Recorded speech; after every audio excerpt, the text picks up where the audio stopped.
এই পৃথিবীতে এমন একটি জায়গা রয়েছে যেখানে কেউ ভুল করে চলে গেলে আর কখনো ফিরে আসে না। এই জায়গাটি হলো আটলান্টিক মহাসাগর, বারমুডা আইল্যান্ড এবং মিয়ামির মধ্যে ত্রিভুজ আকৃতির একটি জায়গা। গোটা বিশ্ব যাকে বারমুডা ট্রায়াঙ্গেল নামে চিনে থাকে। কিন্তু বাস্তবে এই ত্রিভুজ আকৃতির সীমানা কতদূর পর্যন্ত বিস্তৃত তা কেউই সঠিকভাবে জানে না। আর এই কনফিউশনের জন্য হাজারো জাহাজ দুর্ঘটনার সম্মুখীন হয়েছে। এই পর্যন্ত 2000-এরও বেশি জাহাজ এবং 200-এরও বেশি এয়ারক্রাফট হারিয়ে গেছে এই বারমুডা ট্রায়াঙ্গেলে। এমনকি ওই জাহাজগুলোর ধ্বংসাবশেষও খুঁজে পাওয়া যায়নি। অনেকে বলে থাকেন এই জায়গাটি এলিয়ানরা কন্ট্রোল করে থাকেন, আবার অনেকে বলে থাকে ওই জায়গাটিতে সামুদ্রিক দানবের রাজত্ব চলে, যেমন বিশাল আকৃতির অজানা কোনো প্রাণী যার ওপর দিয়ে কেউ যাবার চেষ্টা করলে তাকে ধ্বংস করে দেওয়া হয়। অবাক করা বিষয়টি হলো বর্তমান টেকনোলজি এতটাই উন্নত যে আমরা পৃথিবী থেকে বসে বসেই লাখো কিলোমিটার দূরত্বের অন্য গ্রহের সূক্ষ্ম সূক্ষ্ম জিনিস দেখতে সফল হয়েছি। কিন্তু পৃথিবীর মধ্যেই অবস্থিত ছোট্ট জায়গা বারমুডা ট্রায়াঙ্গেলে হারিয়ে যাওয়া ক্ষুদ্রতম জাহাজের ধ্বংসাবশেষটুকু খুঁজে বের করতে ব্যর্থ হয়েছি। এমনকি সেখানে হারিয়ে যাওয়া মানুষদের মৃতদেহ খুঁজে বের করতে আমরা ব্যর্থ হয়েছি। এমনটাও হতে পারে এই ছোট্ট জায়গাটি পৃথিবীরই কোনো অংশ নয়। আজকের এই ভিডিওটিতে আপনারা জানবেন বারমুডা ট্রায়াঙ্গেলের আসল রহস্যের সমাধান, যা আপনি আজকে প্রথম দেখতে চলেছেন। তো চলুন শুরু করা যাক।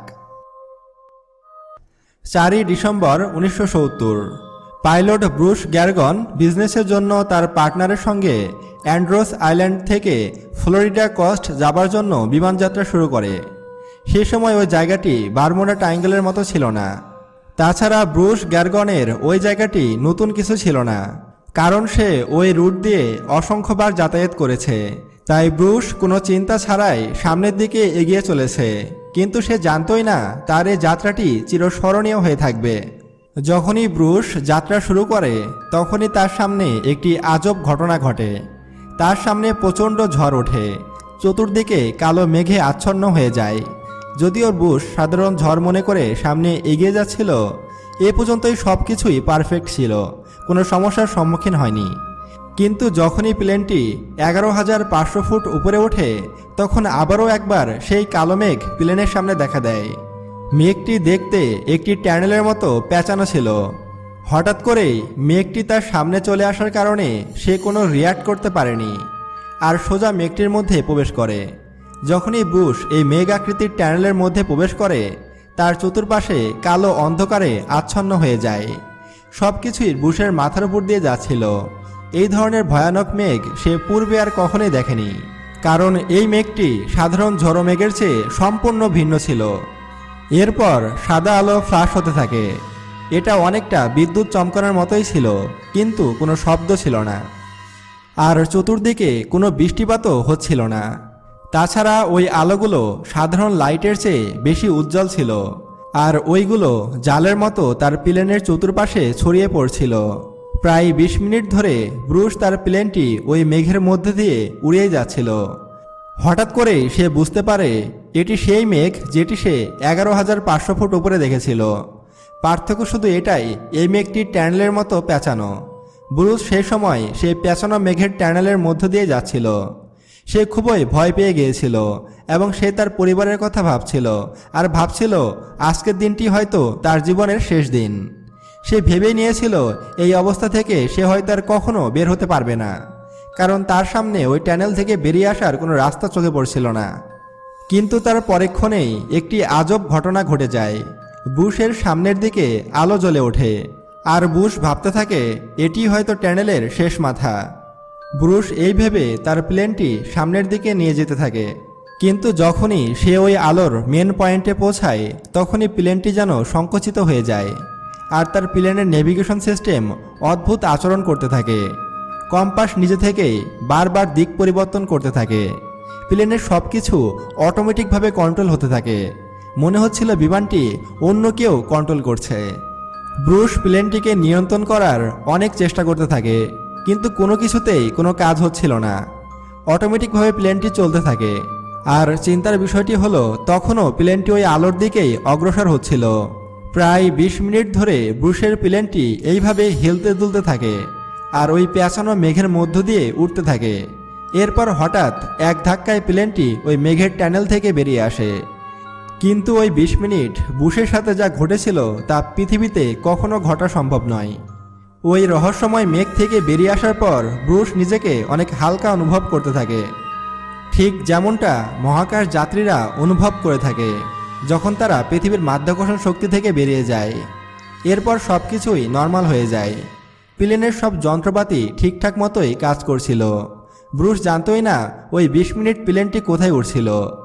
তাই সে গ্রাউন্ড কন্ট্রোলারের সাথে যোগাযোগ করে। কিন্তু যখন গ্রাউন্ড কন্ট্রোলার রাডারে বুশের প্লেনের লোকেশন ট্র্যাক করে, তারা সেখানে কোনো প্লেনের সিগন্যাল দেখতে পায়নি। কিছুক্ষণ পরে কন্ট্রোল রুম থেকে জানা যায় ব্রুসের প্লেন ইতোমধ্যেই তাদের এয়ার স্পেস অতিক্রম করে মায়ামি এয়ার স্পেসের দিকে চলে যাচ্ছে। কিন্তু এটা কিভাবে সম্ভব? কারণ বুশের এই যাত্রাটি ছিল 400 কিলোমিটারের পথ, আর এই যাত্রাটির জন্য সময় লাগে 90 মিনিট। কিন্তু এখন সে মাত্র 47 মিনিট যাত্রা করেছে। যে প্লেনে করে যাত্রা করছিল তার সর্বোচ্চ গতি ছিল 290 কিলোমিটার পার ঘন্টা, অর্থাৎ 47 মিনিটে 400 কিলোমিটার পথ অতিক্রম করা অসম্ভব। তাই ব্রুস মনে করেন কন্ট্রোল রুম তাকে ভুল ইনফরমেশন দিয়েছেন। কিন্তু তারপরে ব্রুসের সব ডাউট জলের মতো পরিষ্কার হয়ে যায়। আসলে গ্রাউন্ড কন্ট্রোল রুমের ইনফরমেশনই সঠিক ছিল। তার সামনে মায়ামি এয়ারপোর্ট দেখা যাচ্ছিল। অবশেষে সে মায়ামি এয়ারপোর্টে ল্যান্ড করে। আর মায়ামি এয়ারপোর্টে ল্যান্ড করার পর ব্রুস যখন তার প্লেনের ফুয়েল চেক করে, তখন সে তার নিজের চোখকেও বিশ্বাস করতে পারছিল না। কারণ 400 কিলোমিটার পথ যাত্রার জন্য যতটুকু ফুয়েল শেষ হবার কথা, তার অর্ধেক ফুয়েল এখনও ট্যাঙ্কে রয়েছে। অর্থাৎ প্লেনটি মাত্র 200 কিলোমিটার যাত্রা করে মায়ামি গিয়ে পৌঁছায়। সে ভীষণই চিন্তায় পড়ে যায়, কারণ যেখানে অ্যান্ড্রোস আইল্যান্ড থেকে মায়ামির দূরত্ব 400 কিলোমিটার, সেখানে কিভাবে 200 কিলোমিটার যাত্রা করে পৌঁছালো। এই রহস্যটির সমাধান পেতে ব্রুস অনেক প্রফেসরের সঙ্গে আলোচনা করেন, কিন্তু কেউই তার সঠিক কোনো উত্তর দিতে পারেনি। উল্টো তারা বুশকেই বলতে থাকে, তোমার কথা ভুল হচ্ছে। বুশের সাথে কেন এমনটা ঘটল তার উত্তর কেউই দিতে পারেনি। তবে আজকে আমরা তার উত্তর খোঁজার চেষ্টা করব। এবারের কথাগুলো অনেক মনোযোগ দিয়ে শুনুন। আজ পর্যন্ত বারমুডা ট্রায়াঙ্গেলে কয়েকশো প্লেন হারিয়েছে, কয়েক হাজার জাহাজ নিখোঁজ হয়েছে। হাতে গোনা কয়েকটি বাদে বাকি প্লেনগুলোর কোনো ধ্বংসস্তূপও খুঁজে পাওয়া যায়নি কোনো যাত্রীর মৃতদেহ, যার কারণে এই জায়গাটি নিয়ে অনেকের জল্পনা তৈরি হয়েছে। অনেকে বলে থাকেন এই জায়গাটি সামুদ্রিক দানবেরা কন্ট্রোল করে থাকেন। এই জায়গাটিকে নিয়ে অনেকের অনেক কৌতূহল রয়েছে। ব্রুসের ওই ঘটনার পিছনে একটি থিওরি লেখা হয়, যেখানে বলা হয় ব্রুসের প্লেনের পিছনে ডার্ক এনার্জির হাত রয়েছে।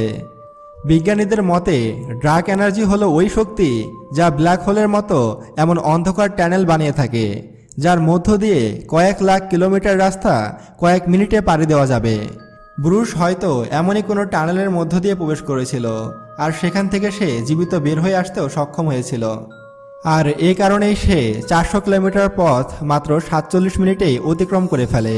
আর ব্রুসই একমাত্র ব্যক্তি যে কিনা বারমুডা ট্রায়াঙ্গেল থেকে বেঁচে ফিরেছে। আর তার এই ঘটনাকে কেন্দ্র করে অনেক হলিউড মুভিও তৈরি করা হয়েছে। আর ডার্ক এনার্জি বা বারমুডা ট্রায়াঙ্গেলকে অবিশ্বাস করার কিছুই নেই, কারণ পৃথিবীতে এমন অনেক কিছু আছে যা বিজ্ঞানীরা কখনো আবিষ্কার করতে পারেনি। যেমন আপনাকে যদি প্রশ্ন করা হয় আপনার শরীরে আত্মা কোথায় আছে বা আপনার আত্মার ওজন কত, এটার উত্তর কোনো বিজ্ঞানীর কাছেই নেই বা আপনার কাছেও নেই। মানুষের আত্মা বা জান কোথায় আছে, কতটুকু ওজন, তা কেউই বলতে পারবে না। আর আপনি যদি আমাদের চ্যানেলে নতুন দর্শক হয়ে থাকেন, তাহলে এখনই সায়েন্স বিডিকে সাবস্ক্রাইব করুন এবং পাশে আসা বেল বাটনে ক্লিক করুন। দেখা হচ্ছে পরের ভিডিওতে। আল্লাহ হাফেজ।